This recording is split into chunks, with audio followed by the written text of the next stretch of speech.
तहत जिस तरीके से ये स्कीम लाई गई थी उसमें काफ़ी ब्लैक मनी को बढ़ावा दिया गया है। राइट टू इन्फॉर्मेशन तो हमारे देश में हमें अधिकार दिया ही गया है और ये बहुत इंपॉर्टेंट है। एक नाम डिस्क्लोज होना चाहिए कि आखिर कितनी धनराशि किसने दी है। कि आज एक बहुत ही महत्वपूर्ण फैसला सुप्रीम कोर्ट ने दिया जिसका कि बहुत लंबा असर होगा हमारी पूरी चुनावी लोकतंत्र के ऊपर। उन्होंने ये इलेक्टोरल बॉन्ड की स्कीम कॉम्प्रिहेंसिवली स्ट्राइक डाउन कर दी है, क्योंकि इसके तहत जिस तरीके से ये स्कीम लाई गई थी उसमें काफ़ी ब्लैक मनी को बढ़ावा दिया गया है। एक ट्रांसपेरेंसी नहीं है इसमें, आप किसी का नाम डिस्क्लोज नहीं हो रहा। इसके पहले नाम डिस्क्लोज होता था और एक निश्चित 2000 रुपये से ज़्यादा आप अगर नहीं दे सकते थे कैश में। अब इन्होंने कितने भी रुपए आप जो है बॉन्ड खरीदिए बैंक में जाके और पार्टी को डोनेट कर दीजिए। इससे ट्रांसपेरेंसी तो पूरी तरीके से खत्म हो गई और निश्चित रूप से कहीं ना कहीं डेमोक्रेसी के लिए बहुत बड़ा खतरा है। तो मैंने इसमें पिटीशन दायर करी थी कि इस स्कीम को रद्द किया जाए। It should be transparent. लेकिन सुप्रीम कोर्ट ने ये भी कहा है कि जो जानने का अधिकार है आरटीआई के तहत तो नागरिकों को मिलना ही चाहिए। निश्चित रूप से देखिए ये तो इम्पोर्टेंट है ही। जब तक नाम डिस्क्लोज नहीं होगा तब तक काफ़ी सारे मुद्दे हैं जो सामने आएंगे और काफ़ी सारी परेशानियों को साथ लेके आएंगे। जितना भी ब्लैक मनी है या मनी लॉन्ड्रिंग है वो एक बहुत बड़ा मुद्दा है जो इस चीज़ से जुड़ सकता है इन फ्यूचर। जिसमें सुप्रीम कोर्ट ने अनुच्छेद 19 का भी हवाला दिया है कि जो 19(2) के तहत अगर रोक नहीं है तो जानने के अधिकार से नहीं रोका जाना चाहिए। नहीं, बिल्कुल। देखिए राइट टू इन्फॉर्मेशन तो हमारे देश में हमें अधिकार दिया ही गया है और ये बहुत इंपॉर्टेंट है। एक नाम डिस्क्लोज होना चाहिए कि आखिर कितनी धनराशि किसने दी है। आज एक बहुत ही महत्वपूर्ण फैसला सुप्रीम कोर्ट ने दिया जिसका कि बहुत लंबा असर होगा हमारी पूरी चुनावी लोकतंत्र के ऊपर।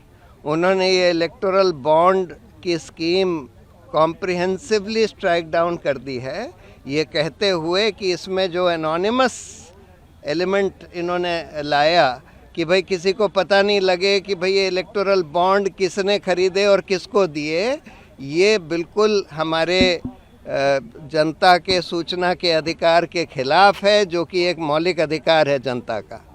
और साथ में उन्होंने तो ये जितने भी अमेंडमेंट्स आए थे कंपनीज एक्ट में, इनकम टैक्स एक्ट में, रिप्रेजेंटेशन ऑफ पीपल एक्ट में, सबको रद्द कर दिया है इलेक्टोरल बॉन्ड स्कीम को जो ला रहे थे। दूसरी बात उन्होंने ये भी बोला है कि ये जो अमेंडमेंट करा गया था कि कंपनीज जो हैं कितना भी पैसा पॉलिटिकल पार्टीज़ को दे सकती हैं। पहले जो रिस्ट्रिक्शन था कि अपना एनुअल प्रॉफिट से 7.5% से ज़्यादा नहीं दे सकती, वो भी रद्द कर दिया है कि ये हमारे इलेक्टोरल डेमोक्रेसी के खिलाफ है क्योंकि ये लेवल प्लेइंग फील्ड को हटाता है और बड़ी बड़ी कंपनियों को इलेक्शन इन्फ्लुएंस करने देता है।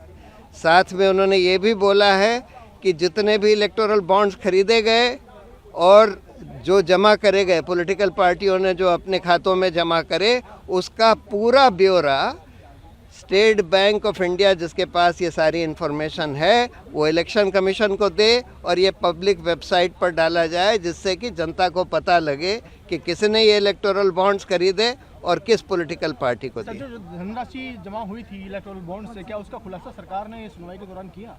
नहीं किया था ना। तो उन्होंने ये बोला था कि हम एक इंटरिम ऑर्डर था कि भाई ये तुम सारा इंफॉर्मेशन रखो इसकी और इलेक्शन कमीशन को सील्ड कवर में दो। तो अब उन्होंने बोला है कि ये सारी इंफॉर्मेशन जो है जो अभी तक सील्ड कवर में थी वो सारी अब पब्लिक करी जाएगी और एक पब्लिक वेबसाइट पर डाली जाएगी।